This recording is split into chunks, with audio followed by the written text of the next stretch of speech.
तुला राग असह्य होतो ना, आणि इतका अनावर होतो की समोरच्याला काय करू आणि काय नको असं वाटतं, आणि मग तू सरळ कुठलाही विचार न करता बोलत सुटतोस. हो ना? पण हा राग म्हणजे तू स्वतःच स्वतःभोवती लावलेली आग आहे, हे तुला ठाऊक आहे का? अरे याने समोरच्याचं नुकसान होत नाही, तर सर्वस्वी तुझं नुकसान होतं. त्यामुळे आता ह्या भडाग्नीवर नियंत्रण कसं प्राप्त करायचं ते सांगतो. शांतपणे.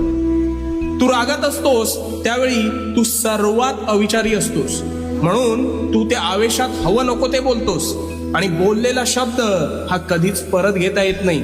त्यामुळे तू समोरच्याच्या मनाचा विचार न करता बेफाम शब्दांनी वार करतोस, आणि त्याला तर ते लागतंच, पण त्याचा त्रास हा तुला जास्त होतो. मग जेव्हा तू शांत होतोस तेव्हा तुला वाटतं आपण फार बोलून गेलो का?